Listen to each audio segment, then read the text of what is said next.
Welcome back to another episode of the Success Mindset podcast. I'm excited to be joined by José-Marie Griffiths, president at Dakota State University. Welcome. Thank you, Damien. For those who don't know you, obviously you've been in the news of some great things happening, which we'll dive into today, but share a little bit about who you are, what you do, and how you arrived in Sioux Falls, South Dakota. All right. Well, José-Marie Griffiths. I'm originally from the UK, born just outside London. I grew up there, did all my education there. Came to this country actually as a visiting professor to UC Berkeley initially. And then while I was there, I was recruited and looking at other positions and went from there to Washington, D.C. into a research position on a big project for the Department of Energy. Since then, I've been working in the research area, then in academia, traveled around the United States, lived in a lot of states, done research in a lot of states. I ended up coming here because my husband is has deep roots in Wyoming and grew up in Ames, Iowa. And he wanted to come back in this direction. We'd been in the East Coast for a while. He wanted to move back to this part of the country. And he actually found the position description at Dakota State, and he said, you should try it. And as the story goes, I said, it's got Dakota in the title. It means it's cold. I don't like cold.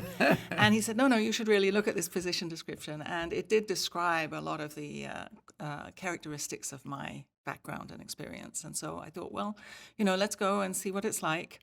I wasn't sure I'd like to live in such a small town as Madison because I've always lived next to large cities, but fell in love with the place, fell in love with the lakes and the people, and I'm just really glad to be there. So I've just now completed 7 years. 7 years. 7 years, yeah. Awesome. Well, welcome. I hope we get to keep you as long as we can in this great state. As you traveled, how many states have you been to? Have you counted? I've been to all but two. All but two? What do Yes. you got left? Vermont and Hawaii. Hawaii, really? Yeah, You would Hawaii. think that would be the one that you would get to. No, But I've gone westwards, to Japan and other places, and just never stopped off in Hawaii. Okay. Bucket list item. I'm assuming again it's easy one of Vermont and Hawaii. Yeah, Easy to exactly. get to. Well, as you traveled around, I think it's interesting when you think about the perspective of what success is. Most interesting. Most people don't have their own definition of success, but maybe share a little perspective. As you traveled from obviously being from UK to other countries, let's start with maybe some of the differences around how people view success, what things they aim after in the cultures and the environments, the things that matter the most to people. Mm-hmm. What have you noticed just in your travels about some of the differences? Well, as you go to different countries, you'll see very different approaches. The European approach is a little less corporate, a little less capitalistic as some of the approaches in the United States, for example. I think when I was in England and I went all through college in England, I don't think I met anybody whose parents owned a business. And I didn't know people who really aspired to be in business. Whereas in the United States, it wasn't only, I got to meet people who ran businesses, but they had family members engaged in their business. It's just a very different cultural approach. And then as you go further afield, you get out to Africa, totally different pace of life. They have resources, but their resources tend to be exploited by others and continue to tend to be exploited by others. So for them, just the basics of certain kinds of existence. Are we going to have stable power? What's our education system like? Do we have enough food for this week? Things like that. Asia is very, very interesting because it's sort of a binary. You've got this really ancient approach, sort of long ancient civilizations and lots of history and a certain amount of protectionism. And then you've got New Asia, which is sort of like Seoul, South Korea, and Singapore and other places that are doing really, really well. Yeah. So that's sort of an interesting place. And you get out to Australia and New Zealand. I love them. They're totally great places. They remind me of the UK, but perhaps sort of a decade or so behind the UK in terms of its way of life, but very open, very straightforward. People are very blunt there. They tell you what they think, which is great. No games playing. It's just very straightforward. And then, South America, very different kinds of Latin countries with different vibes in each one. So each place is different. And I think we can learn from all of them. Every one of those experiences has informed me and how I approach life. It's different. And I think it must be very hard. Well, it's not very hard because you wouldn't know. If you've only ever been in one place, and there are people in the UK who've only ever lived in their little village, never been to a big city. Yeah. But that's hard because you believe the world is going to be like that, and Yes. it's not. It's very different. So I think I encourage people to travel, get that experience. They don't have to travel for work, just to travel and sort of soak up the atmosphere and realize people are speaking different languages, people are eating different foods, people have different lifestyles. People don't have everything we have here in the United States, which we can get 24 hours a day. That's the other thing. It's just very, very different. And I think, again, then the corporate culture tends to be different in different places versus the sort of heavier government civil service environment. People in certain countries in Europe they aspire to civil service as opposed to corporate activities. So it's a little bit different. Yeah. So as you just think about your career and your travels, and it's, I can relate a lot to what you said because I grew up here in Sioux Falls. Our vacations were in a car to soccer tournaments, and so my worldview was Omaha and Apple Valley, Minnesota, right? And so I never been on a plane, never saw the ocean. And in my early 20s, when I first started going on some of those experiences, again, one of the best things I ever did was work in a call center when they used to win free trips. And so I won a free trip to Florida. I saw the ocean for the first time. And then it was to Mexico. And it was about that third or fourth trip that I realized, like, I won this and this was free. But I realized there's all these other people at this resort that paid to be here. And that was the first time that expanded my mind to say, like, there's more to life. Like, what do these people do that they can come here? Now, in hindsight, it's like a couple $1,000s to be able to go on a trip. But it was just never my purview. Over your journey and how your life has evolved, how do you feel like these world experiences shaped how you define success, and even maybe how that's evolved over time through your career experiences, et cetera? Well, I think, as I said, I think every one of those experiences has informed me. We traveled a lot. My mother was from the Netherlands. My father was from Wales. We lived in England. So we traveled particularly to the Netherlands every year to see family. That was what we did. Every vacation, off we'd go. And, by the way, while we're on there, why don't we just go to France instead, go through France or go through Luxembourg or go somewhere else? So we saw a lot of Europe when we were growing up.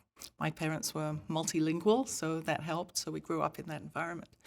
But I think in how it's affected the way I approach my roles and my leadership roles in particular, it is to try and find ways for people to bridge these different kinds of cultures. I mean, the cultural experience doesn't have to always be international. It can be within a country or even within an area where you get people who live very well and people who don't live quite as well, but, we can still learn from each other. There are lots of potential bridges.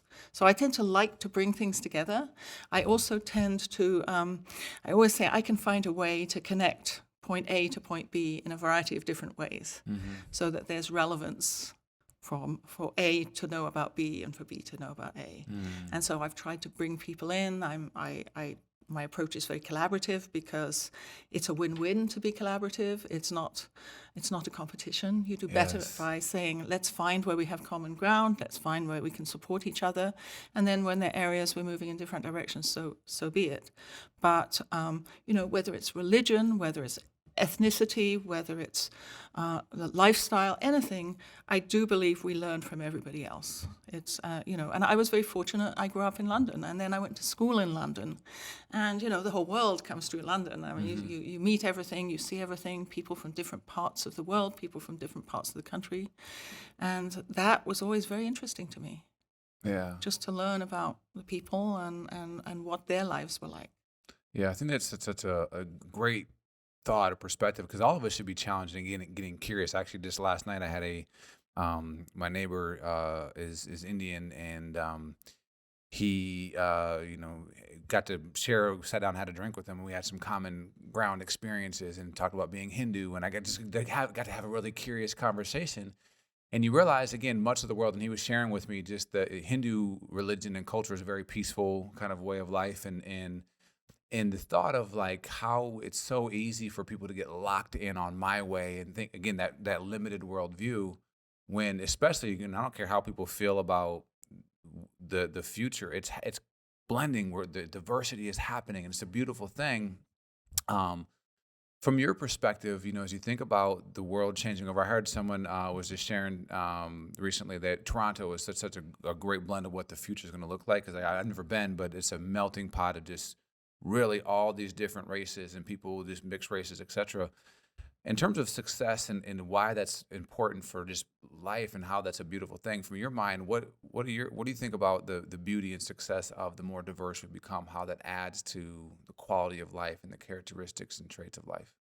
It has to add because it's expanding your knowledge, right? Mm-hmm. Expanding knowledge, and maybe learning how to understand why and putting the connections together. They do Mm-hmm. this, we do this. Oh, look, it looks like this. It looks like this. It's very similar in approach. Where you believe this, Mm-hmm. we believe this, and there are similarities there. Yeah. And then you can begin then to put that together with sort of archetypal stories and myths and so on. You say, oh yeah, we've got this and you've got that, but they have the same moral message, or they have the same message. Mm-hmm. I think finding out that we aren't as different as we think we are Yes. is part of it. Also recognizing we face similar challenges and have similar opportunities, and how we address them might not be exactly the same. And then you learn there are multiple ways to address a challenge, or multiple ways to take advantage of an opportunity, instead of just the one you automatically would have thought of. So, I think it was Oliver Wendell Holmes, he said, a mind stretched by a new idea never regains its original dimensions. And to me, that's the way I live, right? I'm in education. The more we can sort of say, open your mind to something, and you'll never go quite back to where you were. Yeah. And that's really a very fine thought, that you accumulate knowledge and it begins to shift you a little bit. That doesn't mean you lose your values. I know some people think, oh my gosh, I'm going to lose my moral values if I talk to Yes. certain people. That's not the case. You know who you are by the time you're a certain age. You've sort of got an understanding of who you are and how you react to things. But you can modify that a little bit, but stay sort of true in a way to your core values, while still engaging in these interchanges and experiences with others who you never might have thought had things in common with you. Yeah, that's the commonality part is, I think, what the lost art of any community is. Like, we'd have more in common than we have difference. Now, a huge part of the problem is when you have news stations pitting things against each other, you have agenda folks really feeding off the divisiveness, when, again, we have more in common. I don't care what your background is. We want safe communities. You want opportunity, all those things. It's all those things. You talked a little bit about stretching your mind. Again, I love that that quote, because there's those key moments in life that kind of pivotal. You're always growing, always learning. But what were maybe a few pivotal moments of growth, of either a key book, a key experience, a key job? What was a few moments that was like they just really added or changed the trajectory of how you view the world, or the path that you were on? Hope Simon was one of the people that influenced me. He was an economist at Carnegie Mellon University, but I read a book by him when I was a doctoral student, and it was a series of essays called The Architecture of Complexity. And it was really about how in this world we need to be deliberate about design. That's basically, he was saying, world is complex. Whatever we create is somewhat complex because it's in this complex context. So we have to be deliberate, and design is the key approach. So that influence, I carried his book around me for a while. And then I met him later on when I was at the University of Pittsburgh. That was a great honor. There was another book that I read, and it was by C. West Churchwell. And it was about systems thinking. So for somebody who's involved with technology and science, systems thinking was important. When I was a visiting professor at Berkeley, I was walking across the quad one day, and this elderly gentleman in a rather grubby raincoat was walking along. It was C. West Churchill. There he was. But it had a big influence on me. Thinking of things as systems. Everything is connected in certain ways. So a decision or a move at one point will have consequences further down the line. That's what that book was all about. So those were two pivotal books, I would say, that I read. And then I read, I don't know which book it was, Jean Piaget on development, particularly child development, and how we develop, the brain develops, and how we develop our socialization. That was another one that really intrigued me. Yeah. So my books are probably a bit older than the books you've read, but They Actually, probably have similar effects. yeah, actually, I've actually just discovered recently some books like there's a new way, they called them back in the 1850s to 1900s, these new age thinkers, and actually just discovered, so again, some of this ageless wisdom that you start to discover. But I'll tell you a story about reading, though, and Yeah. stretching the mind Yeah. and opening yourself to other ideas. So my mother grew up in the Netherlands, and they had a public library system where you couldn't browse the books, right? Could you imagine? You had to know what you wanted. Or you had to say, I want another one like this. Yeah. Well, she took us to the public library nearby. She thought it was fantastic. And I was allowed to go roam around. So I would get read books by authors from different countries when I was probably a teenager. And so reading these books, sort of French writers, African writers, Russian writers, I mean, it was just Australian writers, in addition to what I was reading in my school, that gave me another perspective on the world through the world of books, where, then I said, oh gosh, I really want to go and see parts of Africa. I really want to go to parts of India right now, but they're war-torn and they're probably nothing like they used to be. But that was first opened the world to me, was the world of books, and this very, very broad approach to reading, followed by the ability to travel. Yeah, I think, I would say my superpower is reading. I didn't discover reading up until probably mid-20s, right? And I've never had a direct mentor, but books became my mentor. John Maxwell, who actually I got to share the stage with him last year. I mean, my mentor, same type of thing. I've read 40 some of his books and just influential, right, in that moment. But I think the beautiful part about that, actually, I was reading Andrew Carnegie's biography. Obviously, shout out to the work that he did, because he advanced public libraries and people don't have access. But a huge part of that for me is, when you start to realize there's endless possibilities through books and reading, but it stretches our minds of what's possible. And for so many people, when you think about maybe disenfranchised or underserved populations who don't know the value, access is a big thing, but don't aspire for. And a big thing that I always say is law of proximity matters. If you don't see someone within your sphere, aunt, uncle, parent, somebody that just says more is possible, or even just to have heroes, right? We have a world where most people's heroes are fictitious, like the Marvel comics, those type of things. Going back early in your life, teenager, early 20s, whatever, who were some of your heroes? Who were some of the people that really had you dreaming for possibilities beyond the current space you were in? Okay, well, the first thing was I was very, very influenced at age 9 or 10 by I read the biography of Marie Curie. That sent me into science. Okay. And physics in particular. Then in my high school, there were very few of us who took, it was a very small high school, very few of us who took physics, but we had a physics teacher who was really influential and really encouraged me. And then I went to college, and then we had tutors in college. It was required, you had your classes, and then you got into groups, and we had a tutor for each group. And my tutor was very, very helpful. He was Welsh. My high school teacher was Welsh. My father's Welsh. You have to understand these connections. Griffiths is one of the more common Welsh names, so maybe there's a little connection in there. But they were very, very influential and supportive, and helping me and guiding me through most of my studies. And then there were people that I worked with over the years. There's a dean at UC Berkeley, Michael Buckland, Don King, whom I ultimately married and sort of hired me into the kind of work that I was doing in the Department of Energy. They were people who stretched my thinking more, gave me access to more opportunities than I would have had before. Yeah. And I think, if there's any one lesson for anyone, it is really to try and stay open to opportunities. Don't plug yourself into something. Always say there are, have a slightly broader view or a very much broader view that will allow you to see opportunities when they come along. Yeah. And then you have to be somewhat courageous to jump in. I mean, my mother did not want me to come to this country. I said, I'm going for 2 years. And then after that, I was here, and she didn't mind so much. You have to be willing to make that leap. I mean, I came here. I didn't know anyone. It was a long way away, but it was very good for me, and it exposed me to things that I wouldn't have had opportunities to do otherwise. My mentors in the UK say that there's not enough research funding to do the kinds of things you can do. Go to the United States. And they made a few introductions for me, and here I am. Here you are. Yeah. We're glad that it happened. Yeah, me too. I think in this part of this, and even this having this podcast is, I love having great people on to unpack their journey, because for different folks, they don't know where to get on, and your device is right there. Just get curious, be open, take chances, be courageous.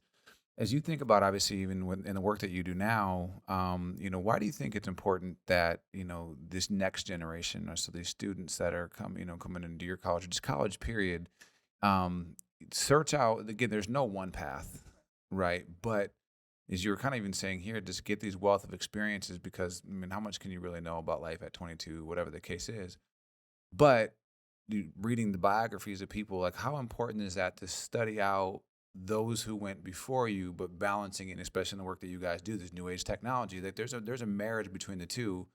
Why is that so important for that next generation to explore both while they're still what was, as well as the technology of now, and defining their success? I think it's very important, given particularly the current culture of the day, where we're in our machines and looking at our phones, and we're interacting, but it's a different form of interaction. Mm-hmm. And I think people need to understand the difference between virtual socialization and actual socialization. Yeah. Networking is so very important, making connections, people helping people, having people that you can talk to when you're not quite sure which step to take, having people who potentially have made steps that you can give. So finding mentors, they don't have to be formally recognized as mentors, but finding someone who acts in that role can be very helpful. I've had mentors who've been sort of lifelong advisors. I've had mentors that sort of keep me on my feet on the ground. Am I going crazy? Is this really happening? No, it's okay. So finding someone who's got that wisdom, who's been through some of these issues that young people are dealing with, becomes important. So I say join groups, find people who are interested in some of the same things you are, try something a little bit different, see how it goes. If you don't like it, you don't have to stay, but find out if you like it or not. Otherwise, how would you know? Mm-hmm. So if you never try it, you will never know what you're potentially missing. Then the other message I always have for our young people is life is not a straight line. It doesn't matter how much you plan it, it's a straight line. It will not be a straight line. Facts. And if you talk to people who've been successful and you plot their careers, their lines all over the place. I mean, it looks like a bowl of spaghetti. Yeah. What's interesting, because you hear that, and I'm more of a natural introvert and kind of an ambivert, and I can play both sides of it, but I prefer one-on-one conversations. And if you hear those things, but again, it's hard for folks just to be brave enough to do it. You're not going to die. Right, exactly. You made a friend. Yeah. And have some great conversations. Exactly. It doesn't even have to be sort of a grand effort. I mean, it's just, find something in your local community, something associated with your church, something associated with your school, a club, whatever. Just try it. And then don't be afraid to go up and say hi to someone. Because if they're quiet, they probably are just as shy as you are. Yes. Right? Isn't that the big thing? Yes. And, people learn from that. Oh, you need to make one. Then second one becomes easier. The 25th one is even easier. And by then, you're probably talking to new young people and bringing them into the group. Mm-hmm. So you're building a network. I mean, you and I met through the chamber. Mm-hmm. There are opportunities within communities for a lot of people just to participate and then get the positive feedback about contributing time and attention and service to another group. And we know that it feeds the mind, it energizes the endorphins, and you generally get a satisfaction, and life looks better for you the more that you contribute in those ways. So it doesn't have to be monetary contribution, just being kind to other people. Helping, the old Boy Scouts helped the lady across the road. Mm-hmm. I occasionally have to have that done. And the traffic lights move too quickly and I'm struggling along. But, I think if we can recognize the value of technology for what it gives to us, and it does. I mean, it keeps people connected in ways that I couldn't stay connected with people I knew until the internet finally came. Yeah. It allows us to connect in different ways, but there is a real world as well. And we need to be able to navigate both. And I hope what we do in education, at whatever level it is, that we give people a level of confidence to be able to navigate now those two worlds with a level of confidence. They can go out and they're not going to be totally overwhelmed by it. That they can go out one step at a time, meet one person, make one connection, and go on. Yeah, that's what I'm hopeful for, is that, obviously technology, the way we're connecting and this next generation is connecting, is going to change over time, but it's deeply, deeply wired in our DNA. We're relationship creatures. Like, this physical thing matters, right? And again, like you and I, we happened to sit next to each other at a board meeting, and it's like, hey, let's grab breakfast one time. Had a great conversation. I hope this is, many more to come, because I enjoyed chatting with you. But a huge part of success is also the communities that you're in, right? And the quality of your community is an aggregate of the people that make it up. Share a little bit about what you're excited with, this expansion of DSU now into Sioux Falls. I mean, again, when I saw the news, actually, I remember talking to you, like, there's a big announcement coming today, and it's going to be huge. And I saw it, I was like, I'm just beyond excited, because I'm not sure if everyone fully grasped like what this is going to mean for our community. But what are some of the things that you're hopeful that comes about with this major expansion and now into Sioux Falls and those type of things to add value to this community? Okay. Well, basically, what we've been doing is we've been educating and graduating young people out into the world with the various skills: cybersecurity, computer science, etc., business, etc. What we're doing now is, in addition to graduating the students, we're going to grow the number of graduates and actually create some of the jobs that they can go into. Mm-hmm. Because in some of the jobs, our students who do really well have to go to do federal or state service. They have to go away to a facility that allows them, basically a secure facility that allows them to do that work. So why do we want to encourage people to go into that field? Just to go out of the state where they can't come back because the facilities don't exist for them. Mm-hmm. So we created, the pilot project was done in Madison. We have a lab where people can work, and we're starting to fill that. But the groups that we work with and that we partner with became very excited that we could do that. So we came along and said, well, what if we now expand? And this is what the Sioux Falls expansion is, to create a research facility that will create jobs, that will allow people to work at the highest level of national security and other levels of security, so that it brings great economic development to the state. We're hoping, in a way, this is a new industry that will be built here around the whole issue of cybersecurity and cyber health and cyber everything. Mm-hmm. I think it will bring a lot of jobs eventually. It's going to take a little bit of time for us to get there. We say we probably won't open the building. The earliest would be the fall of 2025, and with supply chains and construction costs, I'm not sure right now, but 2025 or 2026, we think it will take 3 years probably to fill it. Although I will have to say that there are people knocking on the door, so maybe it'll be a little bit quicker. Mm-hmm. But for Sioux Falls, it will bring jobs, and it'll bring jobs that diversify the job market beyond some of the other jobs. I mean, these will be high-paying, high-tech jobs. Yeah. But when you've got this pipeline of talent, which we hope will come from all across South Dakota with the Governor's Cyber Academy, bring lots of students from across the state to have that experience in high school, which they wouldn't get normally. Bring them in. They can get jobs here. Some will go away for a while. Some will go away for a long term, but some will come back. But with that pool of talent, we're going to see others coming and wanting to co-locate to take advantage of the talent. And so I believe we'll see businesses move, not necessarily headquarters, but they'll move a research group, or they'll move a software development group, and they'll hire more of these people coming up the pipeline. And I've just been in Washington. I was in Washington, D.C. area all last week, talking with major large-scale federal contractors and organizations that do a lot of federal cybersecurity work. And they're very excited at what we're doing in Madison at Dakota State, the education that we provide, which isn't just 1 degree. I think we've got 10 degrees in cybersecurity, and then we've got the technology of business, the technology of education, the technology of English, and they're very, very excited at the vision. And I think this is great. We need to tell the story. So what we hope this will do is, this will say South Dakota is a cyber state. Yeah. That we are a regional hub for research and development and innovation in this area in the Midwest, and that hopefully the coasts, namely the federal government and Silicon Valley, will begin to recognize that. They've recognized they can't expect everybody to go to them. Yep. COVID sort of helped because people can work from anywhere except in the area that we're doing this, which is you have to go into that facility. You can't do this sort of work from home. Yeah. You have to go into the facility. So it will be a hub of activity regardless. And I think in the long run, it will be very, very beneficial to Sioux Falls because we'll have to have those people and they will bring a discretionary income and they'll have families and they'll bring others. But it will be good for the whole state.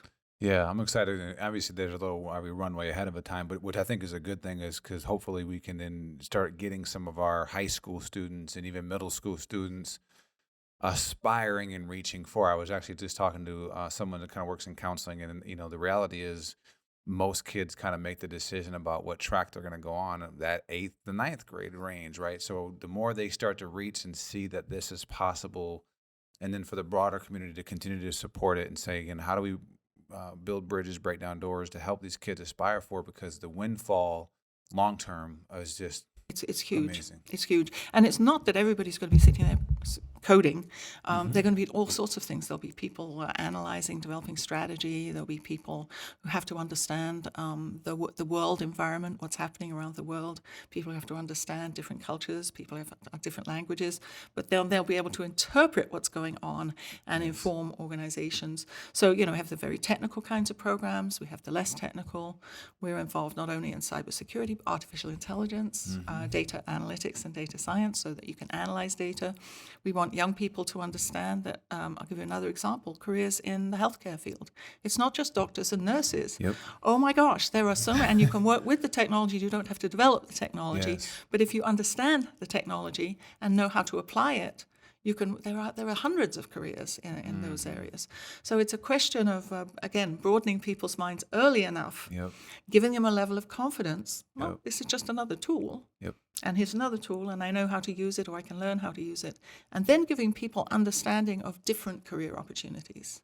That opens the door, and finding examples of people who've done great things in those directions, and introducing them to them. That's why we try and get a lot of people into the state to come and give talks, giving parents an understanding that there are these opportunities and you don't have to be the superhero at math always. We need some of those, but they don't all have to be super in math. And they can be very, very successful in these fields. So I think we've got a way to go before we actually have a building, but in the meanwhile, we can start talking about laying the groundwork for what's happening. Yeah, I think that's big. I mean, again, obviously technology is happening no matter what you think about it. And even someone at 43, if you're a 25-year-old in our office, you're automatically our IT department because I don't quite help me. I don't know how to do that, which is huge.